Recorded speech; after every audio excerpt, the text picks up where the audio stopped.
ये मेडिसिन उन मरीजों के लिए नेमत है जो ज़हनी, जिस्मानी और हार्मोनल अदम तवाज़ुन के बिगाड़ का शिकार हों। ये दवा है इसका दर्द, डिस्मेनोरिया और हमल के दौरान आसाबी दवाओं में बहुत मौसर है। अस्सलाम वालेकुम व्यूअर्स, आज हम आपसे बात करेंगे होम्योपैथिक मेडिसिन सिमिसिफ्यूगा रेसिमोसा के बारे में।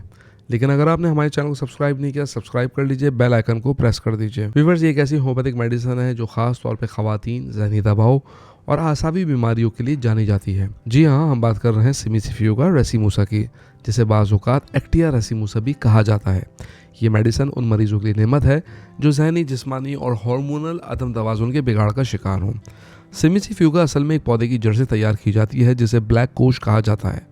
कुदरती तौर पे ये दवा यूट्रस, दिमाग और आसाब पर गहरा असर डालती है। मशहूर होम्योपैथिक डॉक्टर J.T. कैंट फरमाते हैं, सिमिसिफ्यूगा उन औरतों के लिए जिनका दिमाग और जिस्म दोनों हार्मोनल दबाव से मुतासिर हो, यानी ज़रा सी बात पर गम, खौफ या चिड़चिड़ापन पैदा हो जाए। अब बात करते हैं कि ये दवा किन हालातों में फ़ायदेमंद है। नंबर 1, ख़वातीन की बीमारियों में। डॉक्टर नैश के मुताबिक ये दवा है इसका दर्द, डिस्मेनोरिया और हमल के दौरान आसाबी दवाओं में बहुत मौसर है। ऐसे केसेस में जहाँ पीरियड से पहले या दौरान अफसरदगी, घबराहट या जिस्म में दर्द हो तो ये मेडिसिन हैरानकुन फ़ायदा देती है।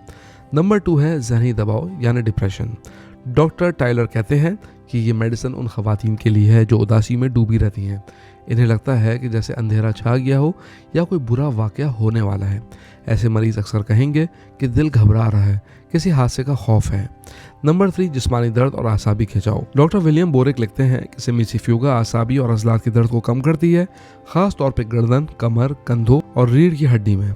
ये मेडिसिन रूमेटिज्म यानी जोड़ों के दर्द में भी बहुत अच्छे रिजल्ट देती है, जब दर्द के साथ बेचैनी या ज़हनी तनाव भी शामिल हो। डॉक्टर कैंट के मुताबिक सिमिसिफ्यूगा की खास निशानी ये है कि ज़हनी और जिस्मानी कैफियतें आपस में जुड़ी होती हैं, यानी जब जहन परेशान होता है तो जिस्म में दर्द बढ़ जाता है और जब दर्द होता है तो जहन में अंधेरा छा जाता है। मरीज़ कहता है, मेरा दिल घबरा रहा है जैसे कोई मुसीबत आने वाली है।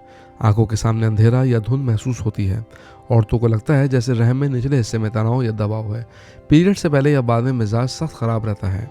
डॉक्टर बोरे के मुताबिक इसकी पोटेंसी आमतौर पर 36 या 200 में देनी चाहिए और इसका इंतखाब मरीज़ की कैफियत के मुताबिक किया जाना चाहिए। 30 या 200 शदीद ज़हनी दबाव या रहम के दर्द में बेहतरीन पोटेंसी होती हैं, लेकिन याद रखें, खुद से दवा इस्तेमाल ना करें, हमेशा डॉक्टर के मशवरे के मुताबिक लीजिए। व्यूअर्स, हम उम्मीद करते हैं आज की वीडियो आपको पसंद आई होगी। कमेंट बॉक्स अपनी राय से ज़रूर आगाह कीजिएगा। अगली वीडियो तक के लिए अल्लाह हाफ़िज़।